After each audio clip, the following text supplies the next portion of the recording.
அஸ்ஸலாமு அலைக்கும் வரஹமத்துல்லாஹி வரகாத்துஹு. எல்லா புகழும் அல்லாஹ் ஒருவனுக்கே. அல்ஹம்துலில்லாஹ். கடந்த பகுதியில் துல்கர்னைன் அலைஹிஸ்ஸலாம் அவர்கள் மேற்கு திசையை நோக்கி சென்ற பயணத்தை பார்த்தோம்.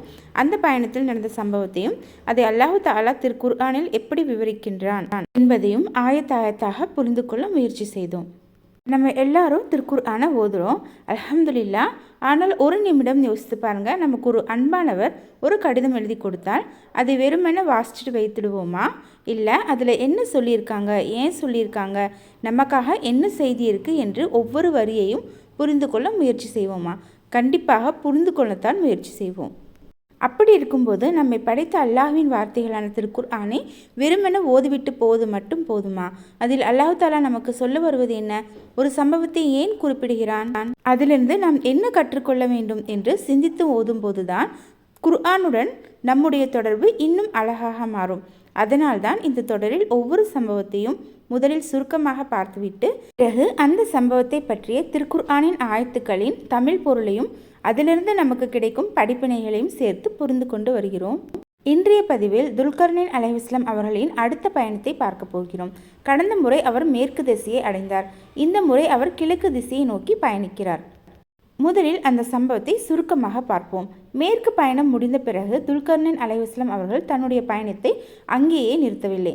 அல்லாஹ் கொடுத்திருந்த ஆட்சி பொறுப்பை உண்மையாக நிறைவேற்ற வேண்டும் என்ற எண்ணத்தோடு தொடர்ந்து கிழக்கு திசையை நோக்கி பயணித்தார்கள். நீண்ட நாட்கள் பயணம் செய்தார்கள். பல பகுதிகளை கடந்தார்கள். இறுதியில் சூரியன் உதிக்கும் திசையில் வாழ்ந்த ஒரு சமூகத்தை அடைந்தார்கள். அந்த மக்களின் வாழ்க்கை முறையை வித்தியாசமாக இருந்தது. சூரியனின் வெப்பத்திலிருந்து தங்களை பாதுகாத்து கொள்ளும் வகையில் அவர்களிடம் எந்த மறைப்பும் இல்லை. பெரிய கட்டிடங்களோ உறுதியான வீடுகளோ சூரிய ஒளியை தடுக்கும் அமைப்புகளோ அவர்களிடம் இல்லை. திறந்த வெளியில் வாழும் மக்களாக இருந்தார்கள். இந்த காட்சியை அல்லாஹ் குர்ஆனில் மிக சுருக்கமாக சொல்கிறான். ஆனால் அந்த ஒரு வரிக்குள் எவ்வளவு பெரிய செய்தி இருக்கிறது தெரியுமா? உலகத்தில் வாழும் எல்லா மக்களும் ஒரே மாதிரி இருப்பதில்லை. அவர்களின் வாழ்க்கை முறை, சூழ்நிலை, வசதிகள், கலாச்சாரம் எல்லாமே மாறுபடும். அல்லாஹ் ஒவ்வொருவரையும் அவரவர் சூழ்நிலையிலேயே படைத்திருக்கிறான். துல்கர்னைன் அலைஹிஸ்ஸலாம் அவர்களை பாருங்கள். அவர்கள் அந்த மக்களை பார்த்து கேலி செய்யவில்லை. அவர்களை இழிவாக நினைக்கவில்லை. அவர்களுடைய சூழ்நிலையை புரிந்து கொண்டார்கள். அதுதான் ஒரு நல்ல தலைவரின் பண்பு. முதலில் மக்களை புரிந்து கொள்வது, பிறகுதான் முடிவெடுப்பது. நாமும் பல நேரங்களில் நம்மை போல இல்லாதவர்களை பார்த்து உடனே கருத்து சொல்லிவிடுகிறோம். இவர்கள் ஏன் எப்படி இருக்கிறார்கள் என்று தீர்ப்பு சொல்லிவிடுகிறோம். ஆனால் ஒரு முஃமின் அவசரப்பட மாட்டான். முதலில் புரிந்து கொள்வான், பிறகுதான் பேசுவான். இதிலிருந்து இன்னொரு பாடமும் கிடைக்கிறது.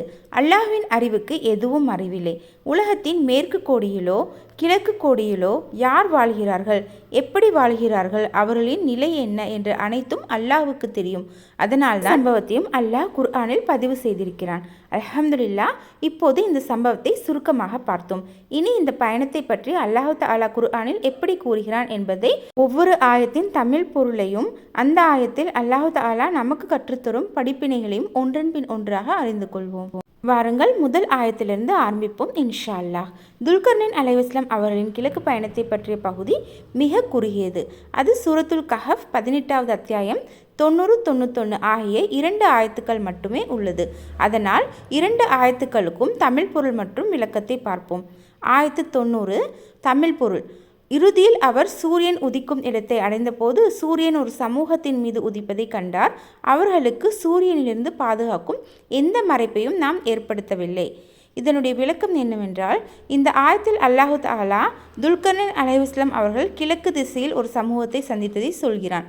அவர்களுக்கு சூரியனிலிருந்து பாதுகாக்கும் மறைப்பை நாம் ஏற்படுத்தவில்லை என்று அல்லாஹ் கூறுகிறான். இதன் பொருள் என்ன? தஃப்சீர் அறிஞர்கள் பல விளக்கங்களை கூறியிருக்கிறார்கள். சிலர் அவர்கள் திறந்த வழியில் வாழ்ந்த மக்கள் என்று கூறுகிறார்கள். சிலர் அவர்களிடம் சூரிய வெப்பத்திலிருந்தும் காக்கும் கட்டிடங்கள் அல்லது வசதிகள் குறைவாக இருந்திருக்கலாம் என்று விளக்குகிறார்கள்.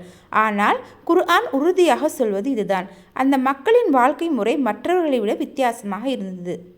இதிலிருந்து நமக்கான படிப்பினை என்னவென்றால், உலகத்தில் வாழும் எல்லா மக்களும் ஒரே மாதிரி இருப்பதில்லை. அல்லாஹ் ஒவ்வொருவருக்கும் வெவ்வேறு சூழ்நிலைகளை வழங்கியிருக்கிறான். அதனால் ஒருவருடைய வாழ்க்கையை இன்னொருவருடைய வாழ்க்கையுடன் ஒப்பிட்டு தீர்ப்பு சொல்லக்கூடாது. அடுத்தது வசனம் 91 தமிழ் பொருளை பார்ப்போம். அவ்வாறே இருந்தது, அவரிடம் இருந்த அனைத்தையும் நாம் முழுமையாக அறிந்திருந்தோம். இந்த ஆயத்து மிகவும் சுருக்கமாக இருந்தாலும் மிகப்பெரிய அர்த்தத்தை சொல்கிறது. அல்லாஹ் துல்கர்னைன் அலைஹிஸ்ஸலாம் அவர்களின் நிலை, பயணம், ஆட்சி, செயல்கள் அனைத்தும் தன்னுடைய அறிவுக்குள் இருப்பதை நினைவூட்டுகிறான். அதாவது மனிதர்கள் வெளியில் பார்ப்பது ஒரு பகுதி மட்டும்தான், ஆனால் அல்லாஹ் எல்லாவற்றையும் முழுமையாக அறிவான். இதிலிருந்து நமக்கு ஒரு பெரிய படிப்பினை கிடைக்கிறது. நாம் செய்யும் ஒவ்வொரு நல்ல செயலையும் அல்லாஹ் அறிவான். யாரும் பார்க்கவில்லை என்று நினைத்தாலும் அல்லாஹ் பார்க்கிறான். அதேபோல் நாம் சந்திக்கும் சிரமங்களையும் அல்லாஹ் முழுமையாக அறிவான். அதனால் ஒரு முஃமின் எப்போதும் அல்லாஹ்வின் கண்காணிப்பில் இருப்பதை உணர்ந்து வாழ வேண்டும். அல்ஹம்துலில்லாஹ். துல்கர்னைன் அலைஹிஸ்ஸலாம் அவர்களின் கிழக்கு பயணத்தை பற்றிய ஆயத்துக்களை இன்று பார்த்தோம். இந்த 2 ஆயத்துக்கள் சிறியதாக இருந்தாலும் அதில் அல்லாஹ் நமக்கு கற்றுத்தரும் படிப்பினைகள் மிகவும் ஆழமானவை. அல்ஹம்துலில்லாஹ். இன்றைய ஆயத்துக்களிலிருந்து பல அழகான படிப்பினைகளை அறிந்து கொண்டோம். இந்த வீடியோ உங்களுக்கு பயனுள்ளதாக இருந்தால் மற்றவர்களுக்கும் பகிருங்கள். அடுத்த பதிவில் துல்கர்னைன் அலைஹிஸ்ஸலாம் அவர்களின் பயணத்தின் அடுத்த முக்கிய சம்பவத்தை பார்ப்போம். இன்ஷா அல்லாஹ். துல்கர்னைன் அலைஹிஸ்ஸலாம் அவர்கள் 2 மலைகளுக்கு இடையில் சென்றபோது நடந்த முக்கியமான சம்பவத்தை பற்றி தெரிந்து கொள்வோம். இன்ஷா அல்லாஹ். அல்லாஹு தஆலா நமக்கும் நம் சந்ததியினருக்கும் திருக்குர்ஆனை ஓதவும் அதை புரிந்து கொள்ளவும் அதன்படி வாழவும் அருள் புரிவானாக. ஆமீன். நான் உங்களுக்கு துஆ செய்கிறேன். நீங்களும் எங்களுக்காக துஆ செய்யுங்கள். அஸ்ஸலாமு அலைக்கும் வரஹ்மத்துல்லாஹி வபரகாத்துஹு.